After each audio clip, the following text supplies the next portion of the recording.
Welcome everybody to another episode of Katawa Shoujo, and we are actually due to meet the running girl Emmy this morning for a bout on the track. With the arrhythmia heart condition, we're actually going to see how well this is going to play out.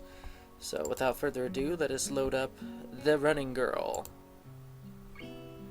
The sound of an alarm pulls me out of a fitful slumber and into an unpleasant state of wakefulness. This happens every single morning. I linger under the blanket for a few minutes, gathering energy to rise up while making excuses as for why I already haven't. I don't even make excuses. I don't bother with that. I know I'm lazy. Honestly, I wouldn't mind staying here for all day. School's surprisingly exhausting after a long pause, and the culture shock still has not faded, I think. Still, despite getting the impression that skipping class is easy here, I mean, yeah, Misha and Shizun did it, like, apparently yesterday, no big deal, and Hanako's getting out of class every single day, so who knows. I don't think they're going to let me get away that easily. And the nurse is bound to keep me breathing down my neck with the talk of exercising as well. So eventually I do rise up, swallow this morning medications, and put on my old soccer clothing. Thanks to my condition, I was exempted from taking part in gym classes at Yamako, so I didn't get issued with a gym outfit. I'd order some to cover such a contingency, but wearing my old soccer clothes is kind of nostalgic. I can't use them for that anymore, so maybe they can get a new life this way, a bit like me. After all, if I'm going to start taking care of myself, I can't afford to slack around. I'll start from the basics. Basics which include keeping the rest of my body in shape along with what little I can do to strengthen my heart. Maybe then I can go back to something approaching a normal life, or at least something where I'm less likely to fall over dead at any minute. I'm surprised to discover that... I can't talk. I'm surprised to discover that I'm not the only one present at the track. Not just that, but it's a face I've seen before. The prosthetic leg girl who bowled me over in the hallway yesterday is running on the track lithely, like a half-mechanical gazelle. What was her name again? It was a short one, but I can't remember. She seems to be running laps at a somewhat easy lope, her prosthetic legs clacking rhythmically on the hard track surface. I wonder what reason she has for running this early in the morning. Maybe it's something akin to mine, and the nurse is oppressing the poor girl to jog just like he is oppressing me. Yeah, it was pretty obvious that she'd be the one meeting me at the track. I certainly wouldn't be here if it weren't for my health, and his prompting me to do so. Even with things being like they are, it's only because I wanted to get out of the way early. Get it out of the way early, yeah, that's what I meant. The fact that I would be less likely to encounter someone who would witness my pitiful attempts to get in shape was merely a happy accident. I'd leave, but it seems that my former assailant noticed me on her last lap. It's too late. No escape. She waves at me cheerfully and jogs over. Good morning, your name is Hisao, right? She grins, seemingly pleased that she'd remembered my name. You may not remember me. Me? I knocked you over in the hallway yesterday. How could I forget such an, blunt introduction? Amy has the decency to look vaguely apologetic for a moment before giggling. Yeah, sorry about that, again. Well, so as long as you don't make a habit of it, I suppose I'll be fine. Great! No luck's given, I'll just say that. I'm not sure she realized I was joking. So the spy consultant the nurse was talking about, is that actually you? That's right. But you only just met me once and in a hallway, just banging right into me, and then never again. So how all of a sudden were you a spy for him? I mean, did you just follow me around in the hallways and peek behind corners trying to see where I was and I just didn't see you? I mean, come on now. I was expecting some from the nursing staff, to be honest. What, are you saying I don't look like I could be a spy? No, this is more like a relief. I was afraid he would have someone to watch my every move. Unless you were here to do exactly that. No, I'm here for my own reasons. The nurse just asked me if I'd seen a messy-haired transfer student who looks like he's kind of lost around the track. So why are you down here? Emmy strikes a dramatic pose. Training! For what? Track! Okay. Ah, I see. You're on the track team then. Emmy nods enthusiastically. Yep, I'm one of the better runners too. And modest about it too. Hey, you should join up. Oh, do you even know what I got? Okay, cool. It's good exercise, you know. I think that much activity is probably out of the question for me. Nah, I'm not even sure that I really like running all that much. Plus, I'm just not into organized sports, you know? It's true, I never even really got that much into soccer. I mean, I'd run around with my friends and all, but that was really the only reason I ever played. It wasn't for the glory to be found on the field, that's for sure. Emmy seems to understand my meaning. I see. Not that into the whole organization thing. But now that you're here, I guess we're going to run together, huh? What? Sure, I guess. Emmy seems pleased. Are you going to warm up? Real men don't warm up. Real men always warm up. Oh no, you should always warm up. Bad Hisao. She scolds me enthusiastically, but then smiles and leans closer. I hate warming up too. She laughs suddenly. Heck, I don't even have to stretch my legs! Haha! Nice one. As if to confirm her statement, she bounces up and down a couple of times, giving a passing impression of standing on a pair of springs. Her leg blades seem to be quite elastic. Let's go! So we both take off around the track, and I can immediately see that she wasn't lying about being good at running. Emi moves fluidly, throwing herself into the run with a sort of wild abandon. I found myself concentrating more on running properly and not dying. Hands spread, right? And something about hitting on the balls of your feet rather than the heels. I try to match my stride to Emi's, but it's pretty difficult. Apparently I'm not very good at it. Maybe Emi could help me with that sometime. I'm really not feeling up to more than a couple laps today, and I'm slow to a walk pretty quickly. Emi keeps running and doesn't seem to notice I've stopped until she passes me a second time. She quickly skids to a halt, breathing steadily in contrast to my own somewhat gasping demeanor. Finished already? Well, yeah, this is my first time going back into track. I hang my head ruefully. Yeah. I'm not in very good shape right now. Emi nods and then grins at me again. She seems to do a lot of smiling. Well, the important thing is you started, right? Next time you just have to try to hold out longer, and then longer, and then longer, and eventually you'll be great. I'll keep that in mind. But I think right now I'm going to get ready for class. Shouldn't you? Emi shrugs unconcernedly. Nah, I've got plenty of time. I notice that she's not wearing a watch. You sure? Another careless shrug. Not really, but I've got to finish my routine. See you later, Hisao. Yeah, see ya. I'm not sure whether this morning's experiment was a success or a failure, but I'll admit that I do feel slightly good about getting out here this morning. And like Emi said, I just need to keep at it in order to get better, right? Practice makes perfect, or something like that. It's nice to at least feel like I've taken some semblance of control over my own health. I'll have to try to keep this up. I head back to the dorms to wash and change into my uniform, trying to resist the urge to take a really long and hot shower. I'm tired from all the running, so I just want to unwind, but I don't want to break my slowly building routine of getting to school before the morning rush. After taking a long shower anyway, I dry myself off and get out of the stall to put on my clothes. Oh dear. Out of nowhere, a shadow appears within the mist, looming and radiating malicious intent. It bursts through the fog. Oh gosh, Kinji in the mist. Ah!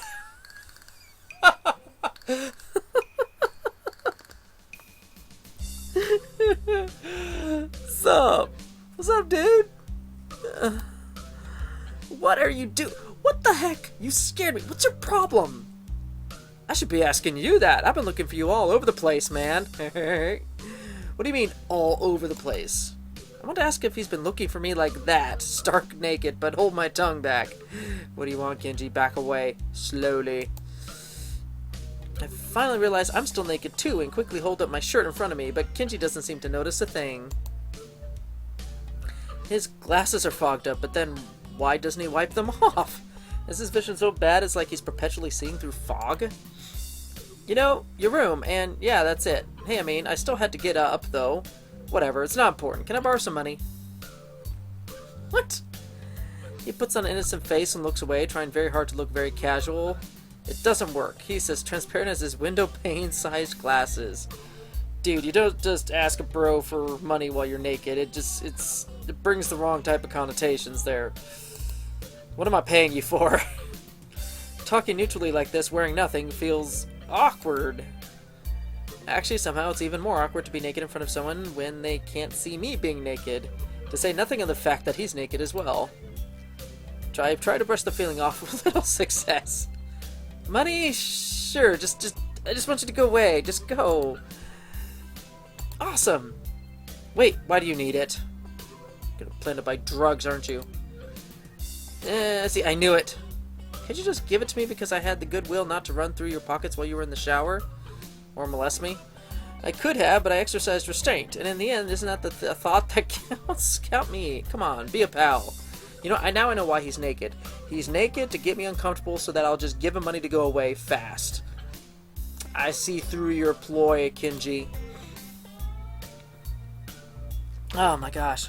This makes no sense. If it's the thought that counts, I should withhold payment since his thoughts were so clearly impure, and his intentions are probably even more sinister since he can't tell me what they are. I say as much to him. I'm offended, man, but if that is your game, then fine, I guess. I have no choice. I want to order a pizza, and I already have most of the cost of the pizza. I need your help for the rest. I get some of that pizza too, right? No. Are you serious? Yeah, I would give you some, but you have class. You don't have time to eat a pizza. What the frickin'... What about you? I'm not going to class. I have to wait for the pizza and pay the guy, and then eat it. It's not easy. You have to obtain the pizza stealthily. If you don't, everyone will see you in the pizza, and they will ask for a slice. It's a hard world out there. Everyone wants a piece. Then you're left pizzaless in an unforgiving world. It's happened before. That's how I know. Every day I plan my vengeance so that when people who wronged me order a pizza, I will be there, ever vigilant. Kenji strikes a dramatic pose, completely without irony. But yeah, I only need like 400 yen. Please, you're my only hope. I can't go outside and buy my own pizza. It's too far. I try not to go out unless it's absolutely necessary. Let me tell you what happened the last time I went out without carefully planning it out in advance. I was outside. I can't remember what I was doing. Something, standing, maybe wondering how I got there. And then out of nowhere it happened. Like a flash of lightning, split in the sky, like how you split a sandwich into 2 equal pieces to make it more manageable to hold and eat. A bird crapped on my head. It's the second most shocking moment of my life. I count this as a good third right now here. What was the first? He ignores me and keeps going. I want to grab him and shake him. Is he just trying to keep momentum? I'll go with that, even if it's most likely he just didn't hear me. It was like in the openings to some kind of anime show. You know how there's always a part where the main dude is fighting his rival, and they fly at each other and clash swords, and there's like big dramatic colors, auras, and zooms? It was like that, but with poo. Magic technicolored bird poop on your shoulder. Okay. So yeah, I need some money, please. Don't leave me hanging, man. I only need like 1,000 yen. I thought it was 400. Okay. What? I'll pay you back, I swear. You better. That's what it means to borrow stuff. I don't know when I'll be able to pay you back. I know people like this, actually. You have 1 week. Ah! Kenji winces and makes a noise like a dying cow. Particularly disturbing fact, given that his baton is conducting freely. Woo! All over the place. Swinging! Oh my goodness. You're not supposed to be so tight-arsed about money between brothers in arms, man. Men have it bad enough as it is. Did you know that male porn stars only make about half of what female porn stars make? Yeah, I did actually, but that's a different story. That doesn't mean anything unless you're a porn star. So maybe I am a porn star on the side. Okay, this is explaining way too much about you, Kenji, right now in this particular situation as we speak. Struggling to make ends meet as I fight the feminist agenda, and you can't even spot me your crumbs, you bastard. Nobody understands. Nobody. Wouldn't feminists be against pornography in the first place? The feminist agenda stuff again? Really, dude? This stuff is important. I can see that you don't give a crap, but this is serious here. Feminists are a dangerous enemy, make no mistake. You take them lightly and you'll wake up in the morning with a knife in your back. Bam! Out of nowhere. How do you wake up in the morning if someone stabbed you in your sleep? You wouldn't wake up at all. One more terrible stabbing things. Oh, Kenji's gonna be stabbed one day. He is. thought you just said you don't take them lightly. Well, I don't mean take them lightly for the big things. Individually, they're not a threat. But if there was some kind of war, like a big war with men on one side and the feminist forces on the other side, it would be pretty ugly. And that day will come when the feminists come out of their central top-secret worldwide feminist headquarters and say, "It's on now, mother lovers."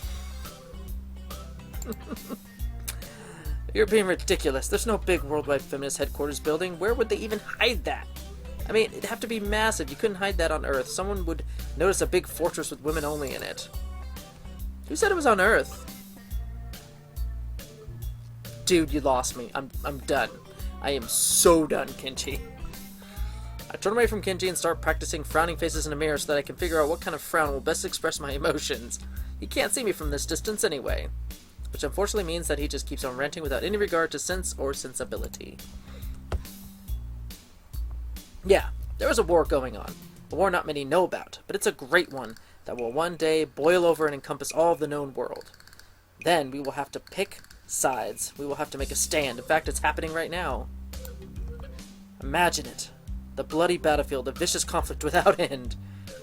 I almost gave up when I thought this cause was silly, when I grew tired of the bleakness of our fight, when I mistook the time the power went out for the feminist raid and thought the end was near. But then I realized that if I gave up, it would be all over. And I was like, whoa! And I knew I had to get serious, because I'm the last sane man in an insane world. It's about duty. Must be a pretty crappy movement if it all hinges on one naked guy ranting in a bathroom at another naked guy. So can I have the money? He's blocking the way out. It's getting cold because I'm still naked and I want to go to class. So I agreed to spot him the money. See? His plan worked. His plan totally just... Awesome. Thanks, dude. We should go bowling later on. Bowling? No. Yeah, it's the ultimate sport. There are almost no women bowlers either, making it also the manliest sport. Should I wear my pink bowling shirt with matching shoes or the pastel green with flower accents? Yeah. There are bowling clothes. Maybe. Anyway, you had better pay me back. I can pay you back in stuff, right? I don't have the time to ask him to elaborate on what that even means. I don't know. I have to get to class. You're kind of in my way. Just move. Oh yeah, sorry, I don't want to hold you up, and I have some stuff to do myself. The time has come. The time for what? Should I even ask? I just like saying that. Okay, now the time has really come. For what? I have to use the bathroom. Get out of it. I was just going to, and what does that mean? It's a big bathroom. So, I have to be alone or I can't go. The pressure. Okay, what if someone else comes in? I'll think of something. I give him my practice frown. It looks kind of silly reflected in his glasses. Either doesn't notice or doesn't see. Anyway, so I get dressed and run back to my room feeling as though an eternity has passed since I woke up. Wow. Oh my goodness. Yeah, you're right, Hiso. That is time I will never get back. I'll get him for this somehow. But right now I have to get to class.